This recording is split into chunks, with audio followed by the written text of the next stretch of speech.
ప్రపంచంలో మనం ఏ మూలకి వెళ్ళినా సరే మన ఇండియన్స్ కనిపిస్తారు. అది ఏ దేశమైనా సరే మన ఇండియన్స్ కంపల్సరీగా అక్కడ ఉంటారు. కానీ మన ఇండియాను కూడా బ్యాన్ చేసిన కంట్రీస్ అయితే కొన్ని ఉన్నాయి.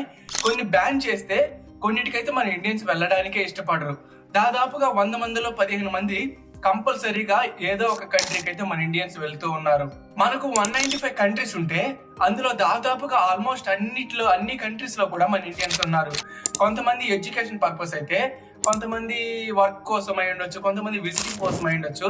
అక్కడికి వెళ్ళిన ప్రతి వారు కూడా అక్కడనే సెటిల్ అయిపోతూ ఉన్నారు. అలాగే అక్కడ ఉన్న నేషనాలిటీ కార్డుని తీసుకొని అక్కడే పర్మనెంట్ గా సెటిల్ అవ్వడానికి చాలా మంది కూడా ప్రయత్నిస్తూ ఉన్నారు. According to ministry of external affairs ప్రకారం దాదాపుగా 32 బిలియన్ పీపుల్ అయితే మన ఇండియన్ పీపుల్ బయట దేశాల్లో ఉన్నారంట. మన అందమైన నాగరికతను వదిలేసి అక్కడికి కంపల్సరీగా అబ్రాడ్ కి ఎందుకు వెళ్తున్నారు? అయితే మనం ఈ వీడియోలో అసలు ఇండియన్స్ లేని కంట్రీస్ గురించి అయితే మాట్లాడబోతున్నాం. అదే విధంగా ఆ కంట్రీస్ లో ఎందుకు ఉండరో కూడా మాట్లాడబోతున్నాం.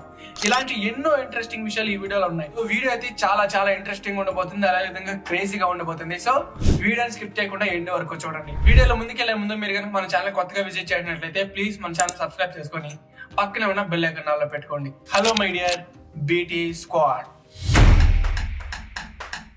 Welcome back to BT fact vlogger. First గా అసలు మన ఇండియన్స్ ఎందుకు అబ్రాడ్ వెళ్ళాలని చాలా మందికి కోరికగా ఉంటుంది. అసలు అబ్రాడ్ లో ఏముంది? సో దీనికి కారణం ఏంటంటే మన ఇండియన్ మైండ్ సెట్. మన ఇండియన్ మైండ్ సెట్ అంతా కూడా ఎలా ఉంటుందంటే, అబ్రాడ్ చాలా అప్డేటెడ్ కంట్రీ, అందులో వెళ్తే మన లైఫ్ చాలా బాగుంటుంది, అక్కడ ఎంతో కొంత సంపాదించవచ్చు. అదే విధంగా స్టూడెంట్స్ అయితే అక్కడ మన ఇండియా కన్నా అక్కడ క్వాలిటీ ఎడ్యుకేషన్ దొరుకుతుంది, అలాగే పార్ట్ టైమ్ గా జాబ్స్ సింపుల్ గా వస్తాయి. అదే విధంగా మనం మాస్టర్స్ అయిపోయిన తర్వాత అక్కడ జాబ్స్ అయితే వాళ్ళే ప్రొవైడ్ చేస్తారు. ఇండియాలో మనం తిరుగుతూ తెచ్చుకోవాలి. సో ఇలాంటి మైండ్ సెట్ లో పెట్టుకొని అక్కడ అబ్రాడ్ అంతా కూడా అప్డేటెడ్ కంట్రీ కాబట్టి అక్కడ కరెన్సీ కూడా ఎక్కువ ఉంటుంది. సో మనం ఎక్కువ సంపాదించని ఈ మైండ్ సెట్ లోనే ఉంటారు అందరూ. అయితే కొన్ని కంట్రీస్ అయితే వాళ్ళ రూపీని వాల్యూని పెంచుకుంటూ పోతున్నారు. కానీ మన ఇండియన్ రూపీ మాత్రం రూపీలోనే ఉంది, అది పెరగదు. సో ఇందుకనే చాలా మంది కూడా అబ్రాడ్ కి వెళ్ళాలి, అక్కడ సంపాదించి మన ఇండియాకి రావాలి అని చాలా మంది కోరుకుంటూ అబ్రాడ్ కి ప్లాన్ చేస్తున్నారు. అందుకని ఇండియా నుంచి వెళ్ళిన చాలా మంది కూడా అక్కడ మాస్టర్స్ చేయడానికి వెళ్ళినప్పుడు సో అక్కడే సెటిల్ అవ్వడానికి, అలాగే వర్కర్స్ అయినా సరే ఇక్కడే మాకు బాగుంది అని చాలా మంది అక్కడ సెటిల్ అవ్వడానికి ప్లాన్ చేసుకుంటూ ఉన్నారు. అసలు మన ఇండియన్స్ లేని కంట్రీస్ గురించి అయితే మాట్లాడుకుందాం. అందులో నంబర్ 1 వాటికన్ సిటీ. ఈ వాటికన్ సిటీలో అసలు ఒక్క ఇండియన్ కూడా కనపడదు.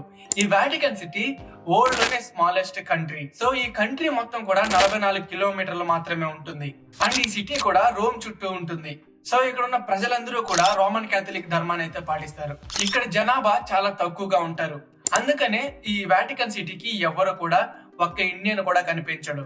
అండ్ సెకండ్ గా శాన్ మెరీనో.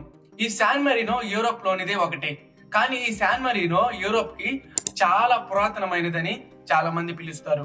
అయితే ఇక్కడ జనాభా అంతా కలిసి దాదాపుగా 3.5 lakhs మాత్రమే ఉంటారు. ఈ శాన్ మెరీనోలో ఒక్కరంటే ఒక్క ఇండియన్ కూడా కనిపించడు. ఒకవేళ కనిపిస్తే వాళ్ళు టూరిస్ట్ అయి ఉంటారు. ఇది కూడా చాలా రేర్ అని చెప్పుకోవచ్చు. అండ్ థర్డ్ గా టువాలు.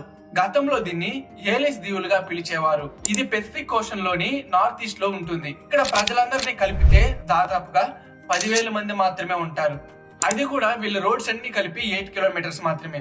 అండ్ ఈ తువాలుకి మొత్తానికి కూడా ఒక్క హాస్పిటల్ మాత్రమే ఉంటుంది. ఈ తువాలుని కూడా ఒకప్పుడు బ్రిటిష్ వాళ్ళే పరిపాలించేవారు. వీళ్ళకి 1978 లో స్వాతంత్రం వచ్చింది. కానీ ఇక్కడ ఒక్క భారతీయుడు కూడా కనిపించడు. ఎందుకంటే ఈ తువాలకి చేరుకోవడం చాలా కష్టమైన పని. అంటే 2010లో ఈ తువాలకి 2,000 మంది వస్తే అందులో 65% అందరూ కూడా వ్యాపారం కోసమే వచ్చారు. ఇది చాలా బ్యూటిఫుల్ గా, చాలా ఉల్లాసంగా ఇక్కడ ఉన్న ప్రజలందరూ కూడా ఉంటారు. ఇది చాలా అందమైన ప్రదేశం. కానీ ఇక్కడికి రావడానికి ఎవ్వరు కూడా ఇష్టపడరు. అండ్ ఇక్కడికి ఏ భారతీయుడు కూడా రాడు. And number 4 Bulgaria. ఈ బల్గేరియా ప్రదేశం చాలా అందంగా ఉంటుంది.